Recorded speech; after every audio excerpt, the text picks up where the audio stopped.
Okay, if you are hopping on, we are going to cover how you can use sulfur to boost your magnesium levels.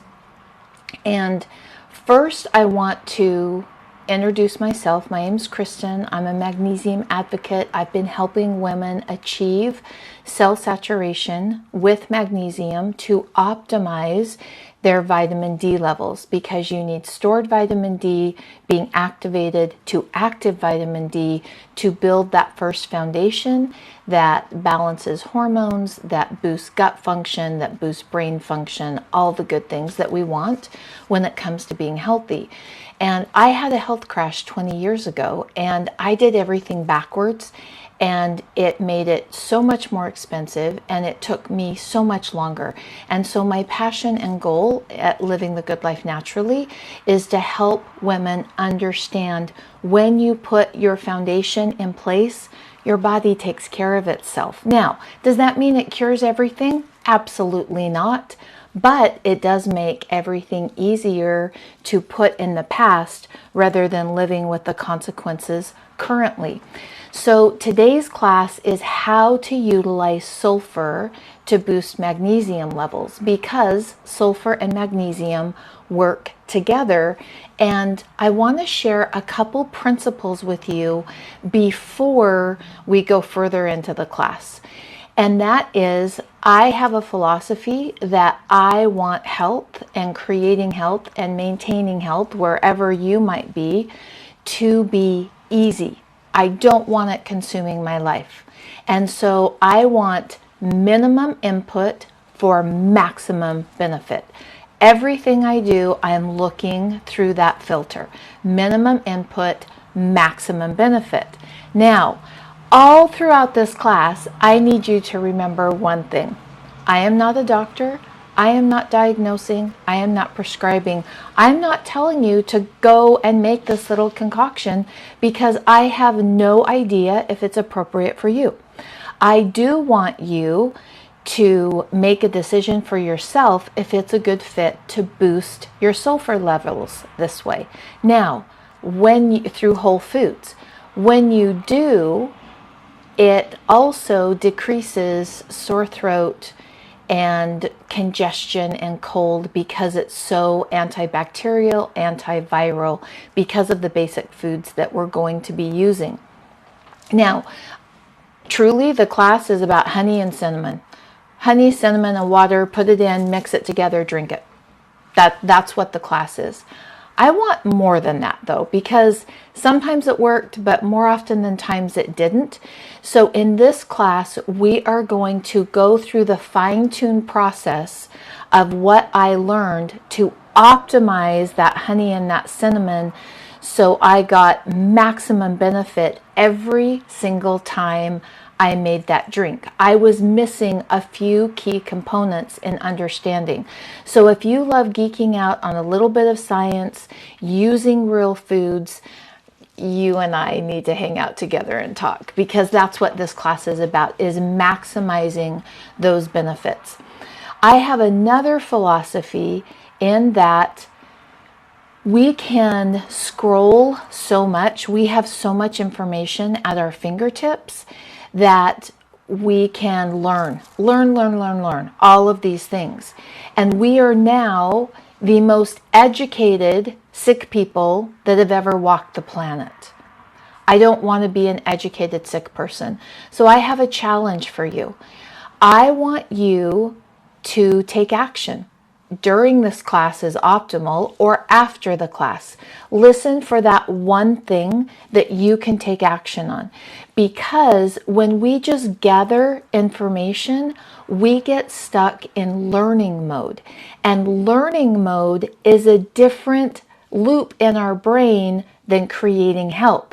And sometimes is what I see women doing is they learn and learn and learn because they don't feel like they really deserve to be healthy. And then they use all the things they learned to beat themselves up with because they're perfectionists. I'm in that club. I'm not pointing fingers. I'm saying here, because then we can beat ourselves up. Oh yeah, I can't do all those things, therefore I'm overwhelmed. I'm not going to create optimal health, and that decreases your magnesium levels. And everything that I do is about optimizing magnesium levels through magnesium soak from Living the Good Life Naturally. That is the first gate to health. That's what helped to get my autoimmune, all of the seizures, and all of those things put back into place. So that's what we're going to be talking about today, and that's what we're going to be doing, is to maximizing the benefits. So first of all, let's talk about sulfur. I talk about magnesium a lot and I want to talk about sulfur. So take everything we know about magnesium. Now remember, I'm not talking oral synthetic magnesium that you take in a pill. So many times after my lives, in fact, this morning I got a question and he said, how much of your magnesium do I take every day? And I said, are we both on the same page here? I'm talking soaking. And he goes, oh, I don't want to soak. I just want to take a pill. I don't advocate taking oral synthetic magnesium. If synthetic nutrition worked, if it could get you to optimal health, you and I could both eat cold cereal and take all those fortified synthetic pieces of nutrition in that cold cereal and meet the needs of our body. We know that doesn't work. That's not how you create optimal health, meaning you wake up in the morning and you are ready and excited and you have energy to get up and create all those things that are in your heart that you want to do. That to me is optimal health. And so remember, the magnesium that I'm talking about is soaking in magnesium and achieving cell saturation, where a red blood cell test comes back at 6.3 or above. The downside. Another philosophy and principle I have is you simply must be current when it comes to creating health. So for example, my grandparents did not need to soak in magnesium. They were getting magnesium from their food. Because of the increase of fertilizers and things like that, the food is not uptaking the nutrients from the soil and it's decreasing. And so if we're not current with what's happening in the climate that we are trying to create health, then it's going to be really hard and frustrating. Now, there are some basics that we can take from our grandparents that are wonderful. Staying hydrated, optimal sleep, maintaining stress levels, things like that. But we have to be current. And then if I look this way toward my beautiful little granddaughter who's 10, she may have completely different things that she needs to be on top of to be current. And currently, I've been watching women soak in, and men soak in magnesium for 20 years. You know, you learn a little bit after watching over 50,000 people soak in magnesium to help build that strong foundation. And here's what I'm seeing. It's harder to get to cell saturation the last 2 years. It is harder. We need the cofactors for magnesium. And one cofactor I haven't talked about a lot. You know, I talk a lot about boron. I talk a lot about taurine. I haven't introduced this cofactor because 3 years ago we didn't need to focus on it. Now we do. And there are simple ways with food. Today we're going to be talking honey and cinnamon, simple ways with food that we can get that sulfur. Magnesium has a +2 electron. Sulfur has a -2 electron, and so they're attracted to each other. What does sulfur do? Sulfur repairs your DNA. It repairs your DNA. So the bent, broken proteins, sulfur plays a part in repairing those and getting you feeling better. Because again, currently, it's taking more work to get the same benefit from 3 years ago. So you have to put in more effort, more work to get the same thing to maintain health. And that's frustrating. At least it is to me. What about you? Do you think that's frustrating? I think that's frustrating. And so increasing our sulfur load, say that 3 times fast, sulfur load helps the magnesium to become more efficient. So for example, if you're low in sulfur, your hormones won't be balanced because you need sulfur to connect to your hormones. You need sulfur to connect to your omega-3 fatty acid. And we know that hormones need that omega-3 fatty acid. So sulfur creates bridges in your body that are strong and flexible, which I think that's my new goal. I want to be strong and flexible, and that's what sulfur does. And it's decreasing in our food. And so we need to make sure we're optimizing it. And that is what we're doing today in this class, you and I. We are going to optimize it. So first off, honey, and I wrote this down so I wouldn't flip-flop the percentages. Honey has 26% sulfur, but not any honey. I'm not talking honey from a grocery store. I am talking local honey from a beekeeper, hopefully that you have built a relationship with, because we know connected women are healthier women. And that is a connection that if you don't have now, just open yourself up that you're going to find a beekeeper and the two of you can be buddies and create that connection, because he has manna. His bee pollen is loaded with B vitamins, and his honey is going to be the best honey that you can get your hands on if it's local, a local beekeeper. I had so many honeys tested that said local raw that were off of Amazon. And when you test them, they're not. So what makes a honey not be raw anymore? At 110 degrees, you start losing the benefits of honey at 110 degrees. So at the beginning, I talked about, okay, this class is basically a cup of hot water with honey and cinnamon in it. But here's what I've learned. If your water is too hot, then you're not going to get the sulfur from the honey. And at 110, you start losing the benefits. And at 140, you've lost all of the benefits. So you don't want a steaming cup of hot water. Like when I do my tea in the morning, it's steaming and it's hot, and I want it that way. You don't want it for our concoction here of boosting our sulfur levels. And you want that honey to be the best honey that you can get your hands on. Now, this honey, I'm in Morro Bay, California, so Central California coast. This is Everhart's, and I found him on the side of the road. And it's mountain honey.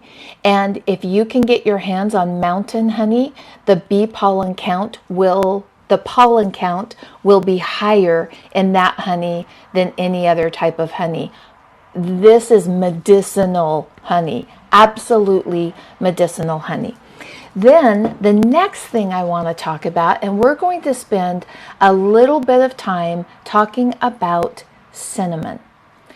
Now, everyone says, oh, I use the right kind of cinnamon, but 99% of the cinnamon sold will not work if you're wanting to boost your sulfur levels, to connect with your magnesium, to keep your red blood cell at 6.3 or above, because you've been soaking in magnesium soak from living the good life naturally.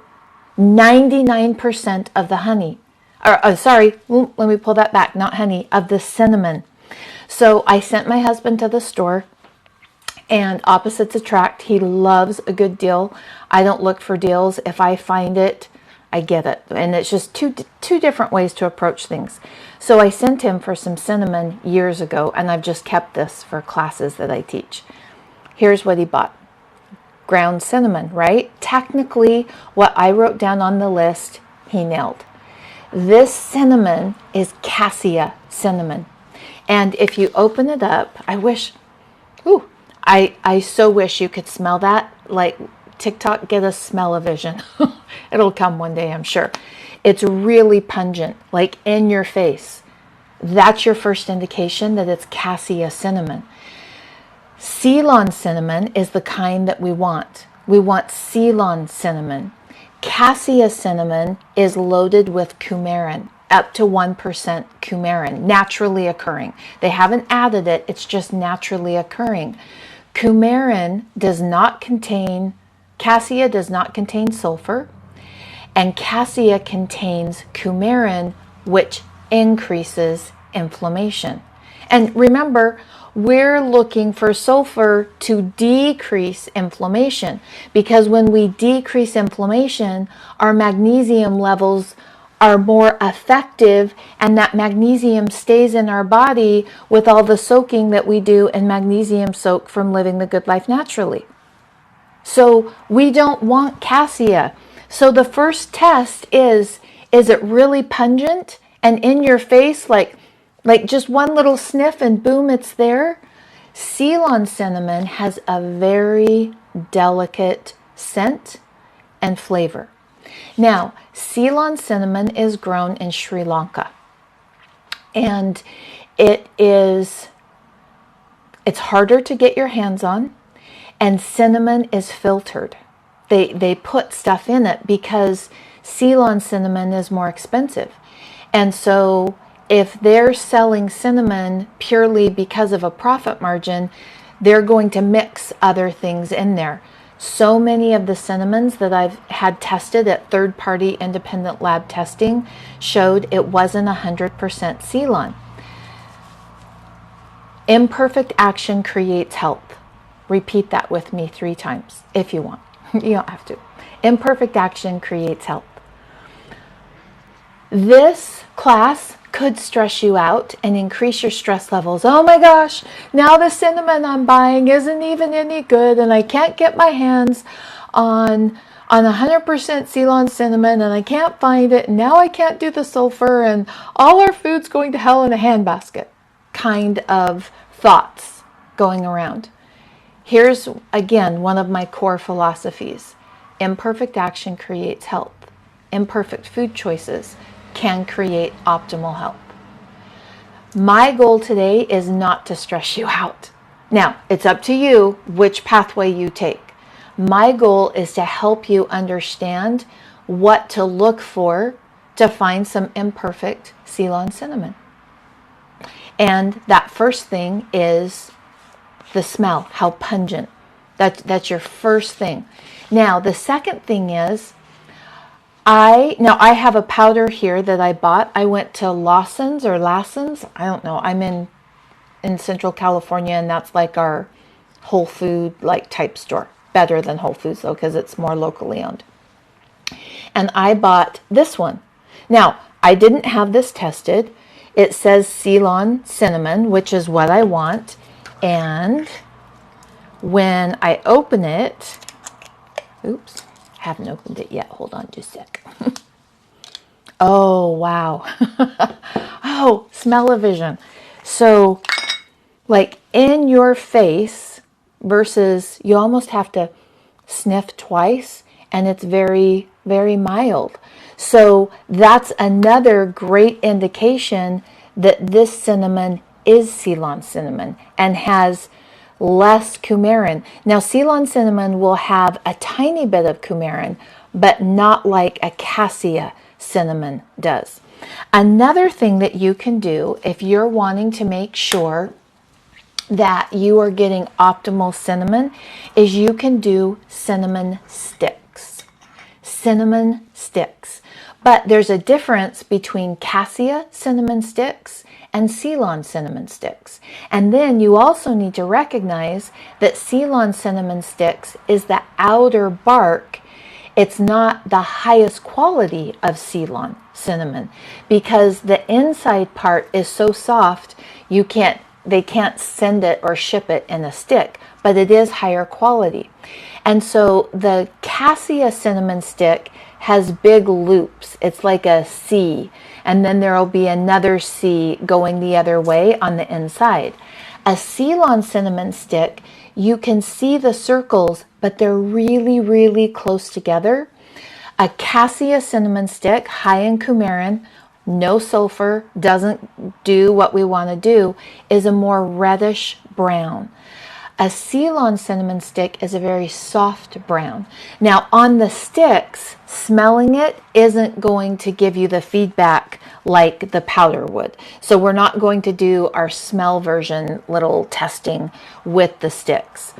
And so that's another way if you wanted to get Ceylon cinnamon sticks. Cassia will be very hard to break, and you'll have to use like a mortar and pestle to break it to a powder or a little food processor, where Ceylon cinnamon will crumble just by touching it. So there are some things that you can look for to get that cinnamon, because our cinnamon, let me go back to, has 33%. For some reason, I always flip-flop those numbers, so I did a post-it note. Our cinnamon has 33% sulfur. So we're taking a cup of hot water that's not over 140 degrees, a cup, and we're putting in some honey, and we're putting in some Ceylon cinnamon. And the combination of those two foods together is, let's see, 26 and 33. Somebody add that up who can do math really well in their head. That's not what I do. So you are boosting your sulfur levels. I take this honey cinnamon drink tea. It's not really a tea. It's not even an herb. I guess you could call it herbal tea because cinnamon's an herb. But I take this drink concoction anytime I feel like I'm starting to get a sore throat. Anytime that, if you, let's say you were someone who cramped before their period, this concoction is wonderful because the cinnamon is really high in manganese. And manganese, not magnesium, but manganese. And manganese is really good for cramping along with your period cycle. And you can drink that. But here's the deal. It's my superfood, but that doesn't mean it's going to be your superfood. Because have you ever had the fear like I've had? We are going to basically be a food-free society at one point. My husband cooks for lots of college kids. He works right next to Cal Poly, and he cooks for them. And I need to be gluten-free. I'm a celiac. And then some people need to be dairy-free. And there's all these, free. I'm allergic to this. I'm allergic to that. As our adrenals stay in a longer state of stress, food sensitivities go up. Until we collectively heal that adrenal stress, we'll continue to see more and more and more food sensitivities. That's why it's so important when a mom is pregnant that she's nourishing herself mentally, emotionally, spiritually, and physically. Because if her stress levels are through the roof, she's actually burning out baby's adrenals before baby even gets born. And so taking care and nourishing those adrenals is such an important role in healing your body and creating optimal health. Plus, when you do those little nourishing things throughout the day, it keeps your magnesium in. It brings down your cortisol levels. Remember, we're soaking in magnesium to achieve cell saturation. Magnesium soak from living the good life naturally. And when we soak, our magnesium levels go up. When we stress out and our cortisol goes up, magnesium levels go down and it gets pushed out through our urine. So, with those increased food sensitivities, high sulfur foods might not be a good fit for you. If you're at the point where you haven't gotten enough sunshine in your body and you've got adrenal stress, now you're having, and you don't have enough vitamin C, now you're having problems at the mast cell breaking down histamine, and you're low in magnesium. That combination right there, histamine issues. And someone who has histamine issues, my little concoction that we're making with about a tablespoon of honey and about a teaspoon, and that's just what I do. You can play with that, whatever works for you. But that little concoction is not going to be your superfood. It's going to make you feel lousy if you're not breaking down histamines. So remember, as we together, you and I, are online and we're learning all of these things, yes, this is an amazing food, but healthy women have strong filters. Is it amazing for you? Is it your superfood? I've discovered what my superfoods are. I think it's really important that you discover what your superfoods are. And if you're having a hard time breaking down that histamine, then high sulfur foods are not going to be your superfoods. Now, there are other things and other ways. There are so many other foods that we can use when we feel like we're getting sick, foods that we can eat to increase our sulfur. Think protein sources. Protein sources have sulfur. Think beans, legumes, eggs. Those are high in sulfur. So there's other ways to get sulfur. This little concoction with warm water under 140 degrees so that our honey keeps all of its enzymes and sulfur, and so that our cinnamon hangs onto its sulfur, about a teaspoon of cinnamon, about a tablespoon of honey mixed in, and drinking that quickly increases. But let's say that you're insulin resistant. Let's say that your body isn't handling the glucose from that honey very well. Then this might not be a good fit for you, because it's going to spike your blood sugar a little bit. Not massive amounts, but a little bit it will. And if we're spiking your blood sugar and then you're creating insulin and it's not getting into the cell because you're insulin resistant, then this isn't going to be a good fit for you. And I think that's where sometimes we get overwhelmed with all the different opinions that we see online. And I see it all the time in comment. I've got a hair or something on my mouth. Forgive me. It's itchy. I see it all the time in comments. Oh my gosh, I tried that, and this person said this, and that person said this. Take that information and filter it. Healthy women have strong filters. Will this work for me? Healthy women leave no stone unturned. So determine, is my little concoction of honey and Ceylon cinnamon in a cup of water that's not too hot? Will this be a good concoction for you? It is for me. But if you're super insulin resistant and not handling honey well, and if you're low in magnesium and have been chronically for a long time, don't have enough sunshine, you might be having a hard time with histamine issues. And then it wouldn't be a good fit either. So you have to determine and leave no stone unturned. Healthy women leave no stone unturned. And after they've turned over the stone, they don't mourn and cry and get sad about, oh, well, no. I don't want to shame. Let me say it this way. I'll back up and say it in a way that, because that wasn't a good way to say it. Healthy women recognize the longer I spend stuck between the stones that I unturn and look at to determine my health, the longer my journey is going to be. So once I put that together, now, oh, that doesn't work for me. Put it back down, onto the next. I've gone from mourning and sobbing and, oh my gosh, nothing works for me. That worked for my sister, my mom, my girlfriend, the secretary at my kid's school, and it doesn't work for me, to, oh, I don't have to try that again. I know that doesn't work for me. I'm on to the next stone. Do you see the difference there? I have done both ways, and I in no way mean to send shame if you're in an overwhelmed kind of place about creating health. Remember though, overwhelm is not an emotion. Overwhelm is a lack of action. So remember at the beginning, I gave you a challenge, and I challenged you to take some type of action, either during the class or after the class.